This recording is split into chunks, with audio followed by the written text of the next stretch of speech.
Good morning, St. Vitus staff. It was so good to talk to you this morning, and I had a great weekend. I don't know about you, but I was able to get outside and do some yard work, and it was just wonderful. Today, I want to talk to you a little bit about fear. We know that fear is one of the worst emotions that humans have to deal with. Parents are dealing with fear. They're dealing with it because of school and work and jobs and daycare and finances. I'm dealing with fear because I don't want to get disease. I don't want my family members to get the disease. And as I'm talking to kids, they are dealing with fear. They don't want some of their friends to die, or they don't want to lose their grandparents. We all think of fear. We think of nurses and policemen and checkers and truck drivers. We're all afraid for them. So, we can't think of fear every single day, all day, but it's with us. We need to remember that fear can breed anxiety and confusion. And if we're not careful, friends, fear can become a monster in our mind. Now, experts that I've been reading are telling us that fear tricks us into not feeling safe. And ultimately, it causes us to overreact, a little bit like panic on steroids. So, knowing that we can't control fear, we must live with the reality that what we have, and we have to make the best decisions with the information that we have. Fear, however, if we let it go, can do collateral damage to our families. Here's a fact. Remember this. 98% of the people who get the virus are all okay. They're not going to die. We do have to adjust things sometimes, and we're going to lose things. And that leaves people with a feeling of loss. So people are having to adjust things. People are losing things that they don't want to lose. And we're having to postpone and give up things. We know kids are really disappointed because they have to give up field trips that they're not going to get back. Those are losses that we're not going to have, that we're not going to get back.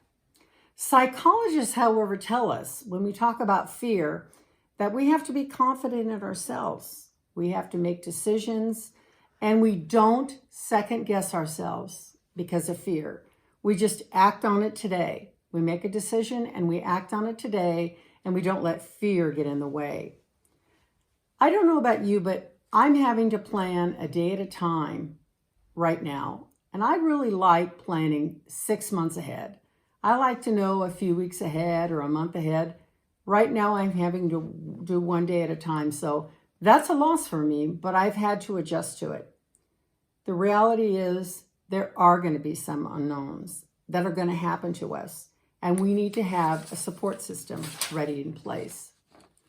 Fear can make any situation worse with negative imagination, and that's what really can hurt our mental health. I'm going to bring up a new term which I created. It's called creative coping. Creative coping. And I'm going to suggest you use it, which is we use courage, we use our good health, we use a support for everyone around us, and we use all of these strategies for coping. We need to be resourceful because that counteracts fear. Psychologists tell us that we will survive the pandemic. It will be short-lived, whether it's weeks or months. We can choose these extraordinary qualities we have to help others at this time because that's going to help us get rid of some of the fear. We need to get the facts. I was listening to the governor the other day, and he said, I'm listening to the health experts. We need to get the facts versus misinformation. Just get the facts. We need to keep the pandemic in perspective. Everyone is confronting challenges, and everyone has different challenges because all families are different. And we need to be balanced. Psychologists tell us we need to be balanced. And by that, I mean, we need to not overreact to situations. Distance ourselves from situations that create fear. I was driving along the other day and I saw 10 construction workers standing there together, and I counted them, And it made me, my mind just went to fear because I thought one of them is going to die or they're all going to get sick. You need to distance yourself from those situations. And then we need to be open for help. Right now is not a time to say, I can take care of myself. No, that's not the way it is now, my friends. We need to help each other. And we need to make wise decisions. We need to expect the best. Expect the best. And in the back of our minds, we might prepare for something that maybe isn't the best, but we need to expect the best. I think of scripture in times like now, when Jesus said, I will strengthen you and I will help you. I will uphold you with my righteous right hand. Do not fear, for I am with you.